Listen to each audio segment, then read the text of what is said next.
In 1906, a truly seismic election didn't just change Britain's government, it completely shattered it. A ruling party that looked unbeatable was just, well, annihilated. And this paved the way for a social revolution that really defines the country to this day. So let's break down how it all happened and why it's so important. Right, let's start with the man who was right at the center of this storm, Prime Minister Arthur Balfour. He was so completely blindsided by his defeat that he actually compared a British election to revolutionary chaos in Russia. Now, that wasn't just sour grapes, it was genuine, profound shock. And it tells you just how big of a deal this moment really was. And just look at these numbers. The scale of the collapse is just staggering. The Liberals stormed to power with an incredible 400 seats, a proper landslide. The Conservatives? Absolutely crushed, losing more than half their seats.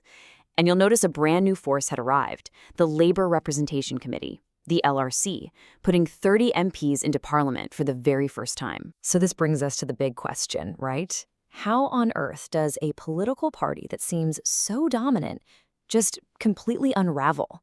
What turns a huge victory in 1900 into an absolute historic defeat only 6 years later? Well, the answer lies in a perfect storm of political crises. You see, it really was a perfect storm.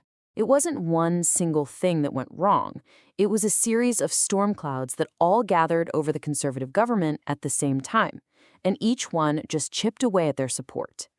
Let's dig into the first one. So the first crisis, it actually started with something that looked like a success, the Boer War. The conflict down in South Africa had handed the Conservatives that big, cocky election win back in 1900 on this huge wave of patriotism. But that victory came with a very dark and very expensive hangover. While the war was pretty popular at first, the reality that came out afterwards was grim. The cost was enormous, putting a huge strain on the country's finances. But what was even more damaging were the shocking reports coming back about British tactics. And these stories really started to sour the public mood. And at the absolute heart of that moral crisis was this one single, horrifying number, 26,000. That's the number of civilians, mostly children, who died in British-run concentration camps. This sparked outrage back home, it fueled a powerful anti-war movement, and it gave a huge platform to rising political stars like a very passionate young liberal named David Lloyd George. Okay, let's move on to the second storm cloud, and you can see how this is all starting to build. Now, this was a crisis the Conservatives brought entirely on themselves. It was a massive political gamble over the price of what everyone was calling the big loaf. You see, the biggest political heavyweight of the time, Joseph Chamberlain, he proposed this radical, really explosive idea, tariff reform. For 60 years, Britain had been totally committed to free trade, which kept food prices low.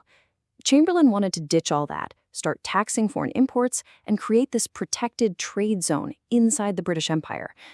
It was a grand vision, but boy, did it have a fatal flaw. The Liberals were brilliant at this. They framed the whole debate as a really simple choice: jobs versus food.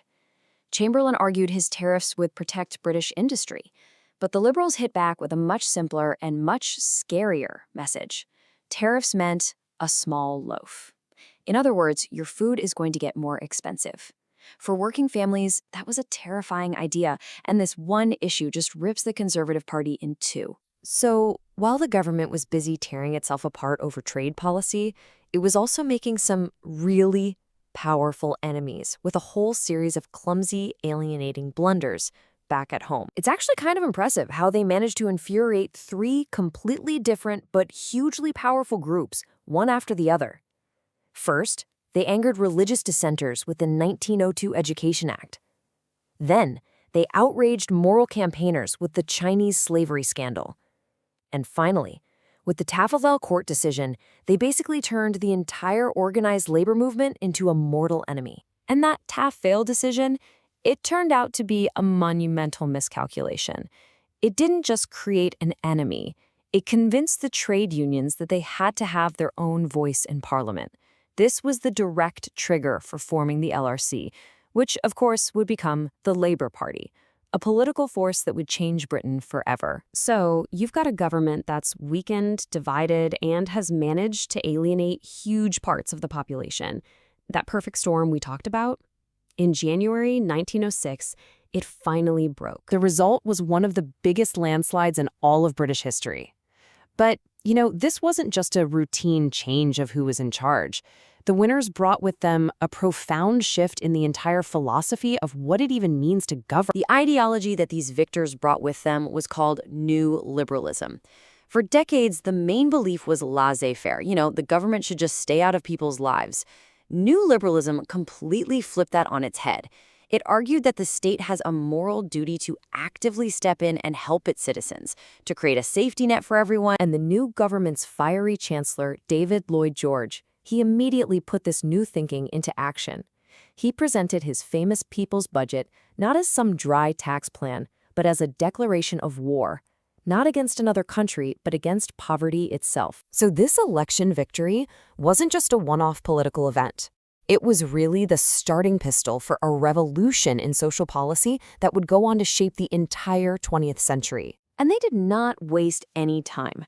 In just the few years that followed, you see this wave of incredible laws that laid the very foundations of the British welfare state.